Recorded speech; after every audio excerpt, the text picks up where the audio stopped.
ود ماي غوايلا نابي أبله سلام زخبركم تخطاتلت موزايك بهالي كما يتخونو إذا قد سيلو زغرب صحف أب حدا أوان ود ماي غوايلا نابي أبله زبل صحف ببرهانة قبرة تنسائي أب تتصحفت مصحف كنات كاب سفر زانتاتات أم موزايك بهالي تخافيلو نيرو بمسرت تخافل زانتا نتا زانتا مني ملعيا بزبل فترا وددر تعديمو وحدات تساتفتي تواداديروم نيروم كابتن استساتفا زانتاتات دحان زخونت نابت زانتا زقربت زبلنايا ساميئيل أبراهام كاب أديس أبابا إثيوبيا بعسران تشعات لكاتيت كلتشان عسران 4 الصحافة قداماي عود بمخان ناي $100 تشلاميت كم زخونت بزقات أمن بسر اتزانتا نزي مسل ود ماي غوايلا نابي أبله كالعي كفال صحافي ساميئيل أبراهام عسران تشعاتن لكاتيت كلتشان عسران 4 أديس أبابا إثيوبيا ازي تحيتو سفيرو زل زانتا ملو بملو فتراو زانتا خوينو مسرت نايتي أم موزايك بهالي يوتيوب چانل استزرقح حق انيا زانتا قداماي كفال زقبرئيو بزيكا أب قداماي كفال تطعيسهم زنبرو أسمات كم زلو وستطعم كلهم استرفو ناتي فتراو زانتاتات وي أسمات مخانهم كحبر فتو سناي نباب ساميئيل أبراهام ود ماي غوايلا نابي أبله ود ماي غوايلا خم غواسان دابي هابتزغ خوينو أحان داوفره ورحو مسحلفه كامنيو ودمنيو زبل سكفتاتات تقماتو عدي نصا خونه نخلو تصاويرو بصوتو خصاب زمصو نابزنا عايلوم من اختزل اخلو تماساسيلو يحالفو كوات تنبره حدا حدا قيص زمصو صغمات جن اي تغادفون كابتوم ككاب كبابيوم نشقليلوم زمصو بعصبا خمغواسو تقصيروم طري زغواسيو زبصحو زنبره أدراع ويقود زبلي نيرو نايت حنساب كم عشو زبل مالت حواي كوينو زقربهم مفتقهم وديهم قواسوت اتهم بعد من زبلو كلا قصلو خوعلو خلو اتهم فرزن زبلو خاء بحايل بركوتاه بركوتالهم نمالاوتهم نابديقا وسيدو خستين كاب ترئيت عينهم نزقللا أبحزاءت خيئات واخلوا بغلطوف كيدو خمالسان يقددو نبرو ود ماي غوايلا بتغبارات توم غواسط قلچ يبلون وسكو بلومون يدنادن تنبرغن نجر علاما خوينو سمعيتو تقاصاصيرو زحل بمبال نخلو تصاورو كنيوزي نعو زي تصور نجر تنيرو جن شاعولت نايتوم كاب زي ريومن دهايوم كاب زي ركبن نويح زحلفه دق غانتو بفلاي كا نافقوت نايتا ام مسرعوم حانت قال بمخانا ناي مبزحتو ابال مسرع معرف عينو خوينا زنبرت انتخونه مسود ماي غوايلا بفولي بمقراب دلاي وشطوم تنابيوم بمنفس تراداديوم اب حيال فقر اتياتو زنبرت مبرع قال باشاي نبره معالتن ليتي نمعالت بستتخاخ متن ኩነታት ከምዚሉ ኽሳብ መዓስ ቅጽል ምዃኑ ክትሓሳስቦ ጀመረ። በሰያይማ ኣደይ ለምለም መርሃዊ እንዳተባህለ ህቡብ ጋሳ ክኸውን ግዜ ዘይወሰደ ብኹነታቱ ተባዕ ውሳነ ንኽውስን ሓለነ። ንዝያዳ ጥንቃቐን ሓሳባቱ ዋላውን ነተናይ ግዜ ጸጎሙ ዝኾነ ኣደይ ለምለም ከየካፈለ ንኸብቱ ኣርሒቑ ዘውፍረን መሲሉ ክሳብ ጫፍ ናይ ተዓዲ እንዳኸብከበ ንብሙሉኡ መእተውን መውፅእን በዓትታትን ዱርን ናይ ተዓድን ጎደቦታትን ተላለዮ። ብዛዕባ ተጋደልቲ ዝርከቡሉ ቦታታትን መንገድታቱን ቅርጽ መሬትን ደቂቕ መጽናዕቲ ገበረ። ወታደራት ደርጊ ዝውዕሉሉን ዝሓድሩሉን በዓል መንዮም ደቂ ዓዲ ክንሶም ግዜያዊ ረብሓኽ ብምቕዳም ምጸላእ ዝተሓባበሩን ኣጻሪ ይፈለጦም። ኩሉ መጽናዕታቱም ሰጻፈፈ ካብ ኣብዚ ግፍዒ ጓሶት ተጻዊርካ ብትጽቢት ምቕላው ናብታ ቀንዲ መዋፈሪት ተጋደልቲ ብምዃን ፍልጥቲ ዝነበረት ዛግር ንኽኸይድ ወሰነ። እተን ብሕድሪ ኣጽንሖኦ ተባሂለን ተቐበልኦ ኣደይ ለምለም ንሓሳቡ ፍጹም ክቕበልኦ ከም ዘይኮና ዝተገንዘበ በወድማይ ጓይላ ብኣካል ሓቂፉን ተማሳጊኑን ከይተፋነወን ብመንፈሱ ግን ድሓን ግዜን ተጥዒሙ ብህይወቱ እንተሃልየ ሓደ እዋን ግድን ክምለሰን እየ ኢሉ ምስ ነብሱ መብፅዓ ኣትዩ ጉዕዝኡ ሄይሉ ንምፍላም ሰዓትን መዓልትን ፈልሄ። ወድማይ ጓይላ ሳላ ገጠራዊ ኣተዓባቢኡ ዓቐበ ቁልቁል ዝመልኦ ኹርኳሕ ናይ መንገዲ ጉዕዞ ኾነ። ኣብ መንገዲ ዘጋጥም ተፈጥራውን ናይ እንስሳታት ዘገዳም ተጻባእነትን ብፍጹም ከም ዘየሸጉሮ እኳ ይተኣማመንቲ ነበረ። ንዕኡ ዘየተኣማምኖ ነገር ግን ጉዳይ ወታደራት ደርግን ደቂ መሬት ክንሶም ንኸብዶም ዝግዝኡ ቁንጣሮ መባጻጻሕትን ነበረ። ነዚ ሽግር ንምፍታሕ ከዓ ሓደ ከቢድ ዝመስል ግን እንኳ ኣማራጺ ኢሉ ዝኣመነሉ በሊሕ ሓሳብ አንቀደ። በቃ በታድሮ ተለማሚድዋ ዝነበረ ናይ ኣእምሮ ስሓተ ማለት ጽሉል መሲሉ ክዋሳእ ጥራይ ከም ዘዋጽኦ ደምደመ። ካብታ ንኣዋርሕ ከም ዘመድን ጓሳን ኮይኑ ዝተቐመጠላ ዓላ ጌና ዓዲ ምልእቲ ኸይነቕሐት ከላ ዋጓጎ ግዜ ኸብቲ መሪሑ ኣርሒቑ ንኽወፍር ካብ ቤት ኣቦይ ሃብተዝጊ ተበገሰ። ብዙሕ ርሑቕ ከይከደ ንኸብቱ ከየስተባሃልሉ ምስ ናይ ካልኦት ደቂ ዓዲ ጓሶት ጸንቢርወን ነታ ከም ኣጻብዕቱ ኢዱ ፈሊጥዋ ዝነበረ ዓላ ንጸልማት ጉልባብ ተጠቒሙ ዝኾነ ኸይረኣዮ ነዊሕ መገዲ ተጓዒዙ ናብ ዝግብ ኣተወ። ኣብ ዝግብ እውን ግዜ ኸይወሰደ ቆሪጹ ብምኻድ ዓዲ ሓውሻ በጽሐ። ጽሉል ናብ ዕዳጋን ቤተ ክርስቲያንን ይዘብሎ ክበሃል ይሰምዕ ስለ ዝነበረ ወድማይ ጓይላ ተመሳሲሉ መታን ክሓድር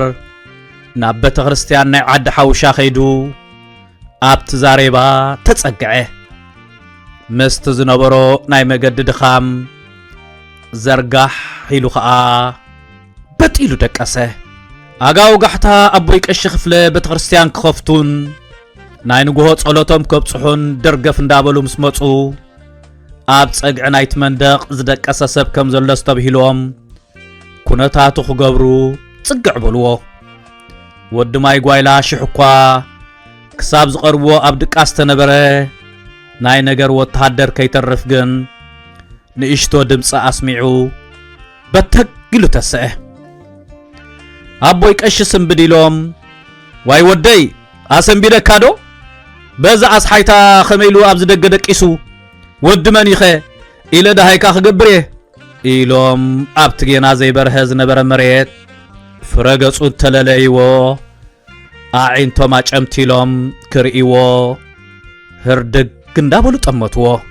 ወድማይ ጓይላ ንእለቱ ነታ ናይ ተዋስኦ ባህሩ ክትግብራ ከም ዘለዎ ዘኪሩ ከም ጽሉል ኣፍጢጡ እንዳጠመተ ካዕ ኢሉ ክስሕቕ ጀመረ።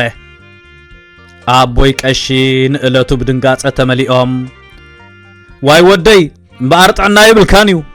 በልድሓን ንዓ ናይ ቅዱስ ሚካኤል ጸበል ክምሕረካ እዩ ኢሎም ብኢዱ እንዳጎተቱ ንውሽጥ ደገ ሰላም ወሲዶም ማይ ጸሎት ነጸጉሉ ጠሚዩ ይዙህሊሎም ወን ካብት ዝሓደረ እንጀራን ማይን ሃብዎ ወድ ማይ ጓይላ ኸይብልዕ ስለዝወዓለ ሃለፊልዎ ብምንባሩ ነቲ እንጀራን ማይን ከመባል አልዓጽሉል ገይሩ እንዳንጠበ ኩልስ አቦሎ አንደበት ሓፍ ብምባል ከዓ ነቦይ ቀሺ ብናይ የቀነየለይ ዝዓይነቱ ውሽጣው አጠማምታ እንዳጠመተ ዓዊሉ እንዳስሓቀ ሸተፍ ኢሉ ብምኻድ ካብ ዓይኖም ተኸወለ ወድ ማይ ጓይላ ሕጅውን መሬት ኣዝዩ ኸይበረኸ ከሎ ንዓዲ ሓውሻ ሓዲጉ ክወፅእን ብእዋን ከሎ ናብ ኣስመራ ከኣቱን ከም ዘለዎ ሓሊኑ ጉዕዙኡ ቀጸለ ናብ ኣስመራ ኣትየ እንዳበለ ብማዕዶ ኣቡሎኮ ጎዳይፍ ብረት ዝዓጥቆ ወታደራደር ነቶም ዘለዎም ሸይጦም ዘድልዮም ክዕድጉን ኣስመራ ዝኣቱ ዝነበሩ ሸቃጦን ሓረስቶትን ከቢድ ተፍትሽ ክገብሩሎም ረአየ ኣብታ ግዜ እቲኣ ንድሕሪት ምምላስ ማለት ናይ ሞት ኮይኑ ዝተሰምዖ ወዲ ማይ ጓይላ ዘጋጠመ ኸጋጥም ዝተፈጥሮውን ክፍጠር ጠኒኑ ከኣትዎም ከም ዘለዎ ወሰነ ከም ተኣመሉ እንዳዘለለ እንዳስሓቀን ሓንሳቡን ፈጠጠጥ እንዳበለን ኮታስ ኩሉ ባህርያት ናይ ሓደ ጽሉል ይዝበሎ እንዳሰርሐ ናብ ኬላ በጽሐ ኩነታቱ ዝደንጾም ወታደራት ደርግ አንተ ቁም እንዳበሉ ብረቶም ማቅንዕሉ ህይወቱ ኣብታ ዝኸበለት ናይ ፈተነ ግዜ ኣትያ ከም ዘላ ዝኾነ መዋጾውን ከም ዘይብሉ ዝርዳእ ወዲ ማይ ጓይላ ንጽላልኡ ክሳብ ናይ ሓቂ ዝመስል መመሊሱ ዓበድበድ ምባሉ ቀጸለ እቶም ወታደራት ከላሽናቶም ዓሚሮም ንኽትኩሱ ቃታ ምስ ሓባብ ዝተረፎም ግዜ ሓደ ደሓን ዝኾነ ናይ አምሓርኛ ምልከት ዝነበሮም አቦ ወይኔ ልጄ ነው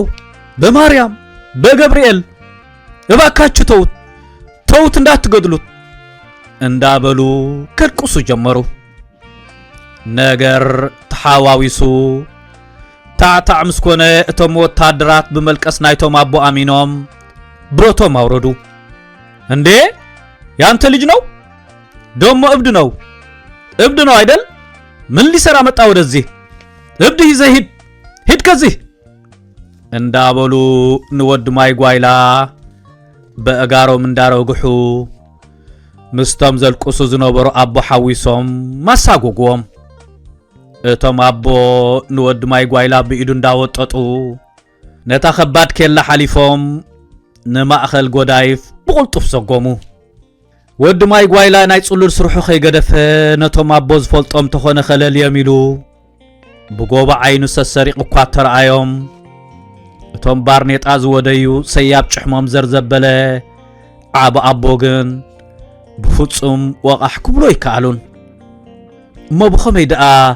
ልጄ ነው እንዳበሉ ልቂሶም ኣድሒኖምኒ ኣነ ዘይፈልጦም ቤተሰብ ደኣ ኮይኖም ወረግ ብኸመዮም ዝፈልጡኒ ኢሉ ምስ ነብሱ እንዳተማገው ተኸሎ ከይተረድኦም ብሓንሳብ ነዊሕ መገዲ ተጓዕዙ ሃንደበት እቶም ኣቦ ገጾም ናብኡ ዚሮም ኣታ ወዲ መን ኢኻ ኸ ካበይ ከመጺኻ ማርያም ረዲኣትካ እምበር እዞም ማዛብእ ብኹፋ ኣጥፍዮም ኣኻ ነይሮም ኢሎም ክሓትዎ ጀመሩ ንእለቱ ወዲ ማይ ጓይላ ኩሉ ሕቶታት ውሽጡ ተመለሰሉ እቶም ለባም ኣቦ ነዛ ካብ ሞት ከትርፍዎ ኢሎም ደኣ እምበር ልክዕ ከምኡ ንሰምውን ከም ዘይፈልጥዎም ስረጋገጸ ኣስናኑ ግይጽ ኣቢሉ እንዳስሓቀ ፈንጺግዎም እንዳዘለለ ብጉያ ተዓዝረ እቶም ኣቦ ብኹነታት ናይ ትጽሉል ኮይኑ ዝተሰምዖም ወዲ ማይ ጓይላ እንዳሓዘኑ አንታ ወደይ ቀስበል መካይን ከይሃርማኻ እንዳበሉ ኸርክብዎ ካተፈተኑ ጉልበቶም ምስ ጉልበት ወዲ ማይ ጓይላ ዝዳረግ ብዘይ ምንባሩ ግን ክርክብዎ ይከኣሉን ወዲ ማይ ጓይላ ብውሽጡ እንዳመስጎኖም ብትብዓትን ሜላን ናይቶም ኣቦ እንዳተገረመን ማእከል አስመራ ድርግም በለ ወላ ኣብ ግዜ ሽግር ጋሻ መቕባል ዘይጽግማ አስመራ ጽሉል ኮይኑ ንዝመጻ ወዲ ማይ ጓይላውን ሽሻይ ኣይበቀቀትሉን ንነብስ ካብ ዝብሉ ሩህራሃት ከዓ ካብትን ናብትን እንዳበለ ደንጊጾም ካብ ዝሃብዎ ተረፍ ቤት መግብን ቤት ቁርስታት እንዳበልዐ ከብዱ መልዐ ብፍርሃት አምላኽ ዘለዎም ስድራ ተኾስኪሱ ዝዓበይ ወዲ ማይ ጓይላ ኣብቲ መንፈስካ ዝሕድስ ህድኣት ዝዓሰሎ ቤተ ክርስቲያን እንዳ ማርያም ምስቶም ዝልምኑ ተጸቂዑ ሓደረ ንጉሆ ሰዓት 7 ምስኮነ ዝለመዳ ስራሕ ጽሉላት እንዳሰርሐ ንኹሉ መገድኹም ልቡ ኸደሉ ከም ዘይክእል ኣሚኑ እንዳተጠንቀቐ ናብታ ዕላምኡ ገይርዋ ዝነበረ ዛግር ንምብጻሕ ተበገሰ ካብ ኣስመራ ናብ እምባደርሆ ኣተወ ካብ እምባደርሆ ኣብ ክንድበት ዝሓፀረ መገዲ ቀጥታ ናብ ኳዝየን ዓዝየን ምኻድ ናብቲ ዝወሓደ ምንቅስቓስ ናይ ጸላኢ ኣለዎ ኢሉ ዝገመቶ ፀሓፍላም መገዲ ብምንዋሕ ተጓዕዘ ካብ ፀሓፍላም ብኳን ደባ ተሳጊሩ ናብታ ክበጽሓ ከም ሕሱም ሃረር ኢሉ ዝምነያ ዝነበረ ድሕሪ ክንደይ ውረድ ደይብን ገልታዕታዕን ካብ ጸላኢ ንምኽዋል ይጠቕመኒ እዩ ብዝበሎ ስንጭሮን ሰናጢቑ ኮታ ስንትርፎ ኣህባይ ሰብ ሓልፎ እዩ ክትብሎ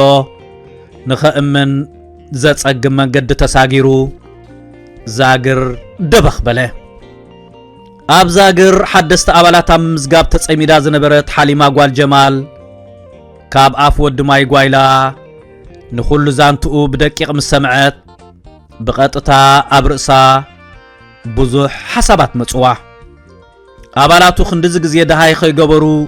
ከመይሎም ክጸንሑ ይኽእሉ ምናልባት ከዲዑ ዝነበረ እሞ ሕጂ ሰላይ ኮይኑ ዝተመልሰ ኸይከውን ኢላ ብምጥርጣር ንወዲ ማይ ጓይላ ክሳብ ሓበሬታ ዝወሃበካ ናብቶም ሓደሽቲ ኺድ ሻሂ ስተ መግቡን ብላዕ ኢላቶ ናብ ሓላፊኣ ኣብርሃም ጎሚዳ ኸደት ጎሚዳ ካብቶ መክሩኡ ብሰንኪ ከቢድ ኩነታት ከም ዝኸጋጥም ከም ዝኽእል ብምግንዛብ ናይ ብሓቂ ወዲ ማይ ጓይላ ተጋዳላይ ምዃኑ ንምርግጋጽ ሬድዮ ርክቡ ኸፊቱ ብምስጢራዊ ኾድ ናብ ላዕለዎት ሓለፍቱ መልእኽቲ ሰደደ ድሕሪ ናይ 3 መዓልቲ ምጽራይ ናብ ቦቱኡ ንኽሰድዎ ምስ ተነግሮም ምስ ናይ ሓደሽቲ ምድባትን ንብረትን ዘባጻጽሓ መካይን ገይሮም ናብታ ኣብ ባሕሪ ዝነበረት ኣሃዱኡ ሰደድዎ ኣብ ባሕሪ ዝተቐበልዎ ላዕለዎት ሓለፍቱ ብትብዓትን ቆራጽነትን ወዲ ማይ ጓይላ እንዳተደነቑ ድሕሪ ተሓሚሙ ኣብ ቤት ኣቦይ ህብትዝጊ ኣብ ትሕቲ ኣላይነት ኣደይ ለምለም ዝገደፍሉ ግዜ ናብ ዓላ ተመሊሶም ንኸየውፅዎ ጸላኢ ብኸቢድ ኣጽዋር መገድታት ዓጽዩ ምሕላፍ ከም ዝኸልኦም እቲ ሰሓሸ ዝብሎ ኣጋጣሚ ክሳብ ዝርከብ ይጽበዩ ከም ዝነበሩ ኣረዲኦም ናብ ጋንቱኡ ክኸይድ ፈቐድሉ ወዲ ማይ ጓይላ ንብጾቱ ብርሑቕ ምስ ረኣዮም ብውሽጡ ኣዝዩ ውዑይ ናይ ናፍቖት ስምዒት ወረሮ እቶም ኣዋሓዚ ማይ ኮይኖም ገሊኦም ኣካላቶም ዘጽርዩ ገሊኦም ክዳውንቶም ዝሓጽቡ ዝነበሩ ደቂ ጋንቱኡ ብማዕዶ ምስ ረኣይዎ ብፊስካን ጣቕዒትን እንዳዘለሉ ኩሎም ናብኡ ጐየዩ ንኹሎም ሓሓቂፉ ስዒሙ ቁሩብ ምስ ተረጋግአ ግን ነገር ሰብ ከይተርፍ ብውሽጡ ጓልባሻይ ደኣ ናበይ ኣቢላ እያ ክሳብ ሕጂ ዘይረኣኽዋ ብምባል ክሓስብ ጀመረ ኣይጸንሐን ናብቲ ናይ ቀረባ ብጻይን ምኽትል ምራሕ መስርዑን ዝነበረ ወዲ ሃይለ ልግብ ኢሉ ደሃይ ጓልባሻይ ሓተቶ ወዲ ሃይለ ብሃንደበታዊ ሕቶ ናይ ወዲ ማይ ጓይላ ሰንቢዱ ጸኒሑ ግን መቸም ንጓልባሻይ ናፊቕካ ኢኻ እዚ ኩሉ በረኻታት ንበይንኻ ሰንጢቕካ የመጺኻ ኢሉ ብስሓቕ ተነኽነኸ ወዲ ማይ ጓይላ እታ ዘረባ ናብ ካልኦት ደቂ መስርዑ ኸይትበጽሕ እሞ ኸይጨርቁሉ እንዳተሰከፈ ደጊሙ ቅርብ ኢሉ ኣንታ ንገሮና እንደግዳ በሎ ብሓውሱ ዝኾረየ እንዳመሰለ ወዲ ሃይለ ኣጆኻ ዝዓርከይ ኣላ ካብ ሕክምና ፋውስ ከተምጽእ ኸይዳ እያ ዘላ እሳውን ምምጻእኻ ተሰሚዓ እንዳጐየት ክትመጸካ እያ በሎ መሊሱ ብስሓቅ ክነብዕ እንዳደለየ ሽዑስ ወዲ ማይ ጓይላውን ምስኡ ኾይኑ ደኣስሓቐ እታ መዓልቲ ደቂ መስርዑ ተኣኪቦም ገሊኦም ሻሂ ኣፍሊሖም ንዕኡ ኸቢቦም ክሰትዩ ገሊኦም ብናይ ወና ምሃራ ምኽራር ራእሱ እንዳተቋጻጸዩ ክስዕስዑ ኣሕለፍዋ ኣብ 19 ጉንበት 1991 ዓመተ ምህረት ኣብ ምሕራር ከተማ ደቂ ኣምሓረ ዝግበር ዝነበረ ርብርብ بسبصوتو بتبعاتن ونن تملئو اب كوينات كم نبر الزلل زنبر ود ماي غوايلا قداماين دحرواين علامان نصاصيرو نصلاي تور كم زي بالغيرو يلقملو اب زنبر غزي اتي اب بريخ بوتا مروص كول حيزو غلباب زغبرلوم زنبر مدفع جبرين زرآي اب اغرناي تخجت تهاري مخص حاغرايو كاب تقالع بوتا نخاليو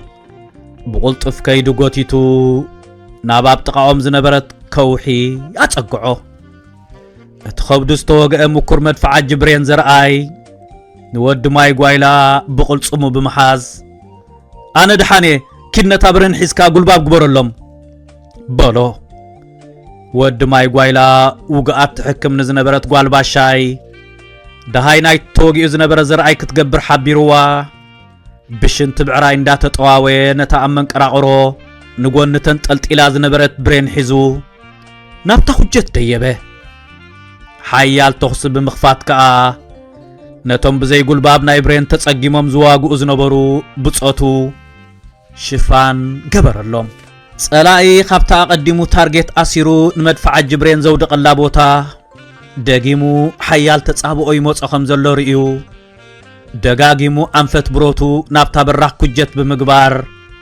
بصاقي كتكس جمره غالباشاي نزر اي حكيمام سودت انفت تخص كلنا ود ماي غوايلا صاصي خم زلو ريا اتا ود بوتا غير كتب الجمرت اتي ابروسن تخص تصميدو زنبر ود ماي غوايلا گن فصوم يسمع خم زيلو تگنزيبا قريبا نختحبرو نابوتا هنديدا غويت ود ماي غوايلا اتا ود بوتا غير بمبال دغاغي ما چدرت ود ماي غوايلا اتدمصي نا اندا قرب خمص كلو بدحريت قلمل اختي مصوهم زلو سمعو ندحريت قلص كبلن بتنعو علي مستكوس زنبر اي هطايتي نمبراق غالباشاي صغاماي افل باخت وغان حد خونه غالباشاي بتخبيد هرام تدفئا كابت درو افاريقاتو زنبرت كجت كتصدف جمرت ود ماي غوايلا ابقد معينو نتا غالباشاي عيني اندابل بحنقاقصو عاز نبر بصيتو توغيا كتنكرارو مسرايا ود ماي غوايلا ابقد معينو اتا غالباشاي عيني اندابل بحنقاقصو عاز نبر بصيتو توغيا كتنكرارو مسرايا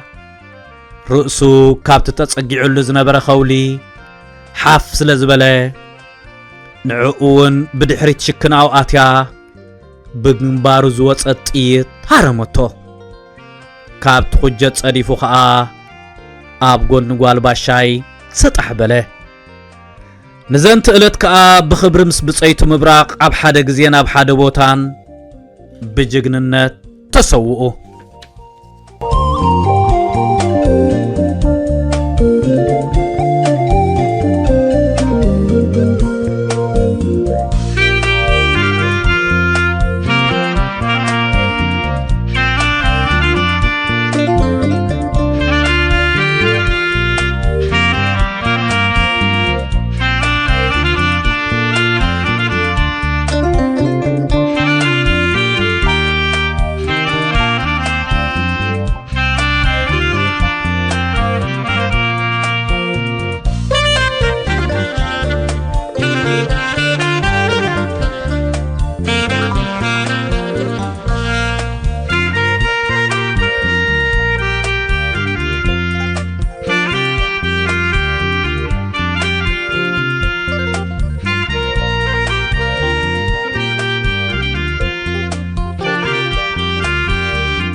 بسرات نفكرت نباب مصحفتي إرتراويان أوصا هاجر أبي كنركب نخلي لكم تشجروا السبات وحدات سايكونكمن نزف التحن من داي بزتخال متن أو وشتا هاجرنا وصأن زحتم مصحفتي ناب أنببتن مقراب نزحال فشم وانتعمتات كي تحللوا كابز سرحو تكالات بقدام نتسرع سميات محتمن مكفال مصحفتي إرتراويان يوم أمربب حبريتا سمايات.com ناب أمريكا كندا هاجرات إيروبان زلاخو لعلي 450 عينت مصحفتي بأشحات قدحات يركبهم سمايات مشطا مصحفتي مبوقلاوያን مصحفتي بناي ترجم مصحفتي توحيطم كيترفو زي تأدن ጻሪ يكايد مرأያ ናይ ዝخአ ታሪክ ህይወት حربኛ ቦና ወልደ አብ ወልደ ማርያም ትኮ ይሕደጎ ኪዳነ ክፍሉ عبدل قادر كبيره شيخ إبراهيم سلطان دكتور ፍጹም ገብረስላሴ ጠበቃ ጸጋይ ኢያሱ አዝማች በርሀ ገብረኺዳን ብላታ ካሕሳይ ማሉ ጀነራል አማን ዓንዶም ብርሃን ኣብ ጸልማት ወዘተ ዝኣመሰሉ ልዕሊ 35 መበቆላውያን መጽሐፍ ተሕቲሙ ኣብ ምክፍፋል ይርከባሎም ሰማያት መሸጣ መጽሐፍቲ ዝርግሐ መጽሐፍትን ምድንፋዕ ንቕሓት ኤርትራውያን ክብን ምባልን ንኤርትራውያን ጸሐፍትን ደረስትን ምትባዕን ኣብ መላ ዓለም ምስ ዝርከቡ ኣብ ምሻጥን ምክፍፋልን መጽሐፍቲ ኤርትራውያን ዝነጥፉ ውልቀ ሰባትን ትካላትን ተረዳዲኡ እናሰርሐ ንዕብየት ስነ ጽሑፍ ሃገርና መሪሕ ተራ ምጽዋት ይርከብ ናይ ቅድምን ሓድሽ መጽሐፍትን ምርካብ ምርጫኹም ኣብ ሕቡራት መንግስታት ኣሜሪካ ንዝመደበሩ ሰማያት መሸጣ መጽሐፍቲ ይኹን ምርጫኹም ዘዳለኹም መበቆላው ጽሑፋት ብመልክዕ መጽሐፍ ናብ ኣንበብትን ምቕራብ ሰማያት ምሕታምን መክፋልን መጽሐፍትኹም ብዝደለኹም ዓይነት ወረቐትን ገበርን ብርትዓዋጋ ሕቲሙ ከረክበኩም ይኽእል መኣስ ዝጥራሕ صحفكم كإلا قنقا خحلفو حاجز أرتعتن ندف جبرن زسرحلكم كإلاتات أب مرخابون حاجز كنجبر نخل بزحنا بسرحنا كتعقبهم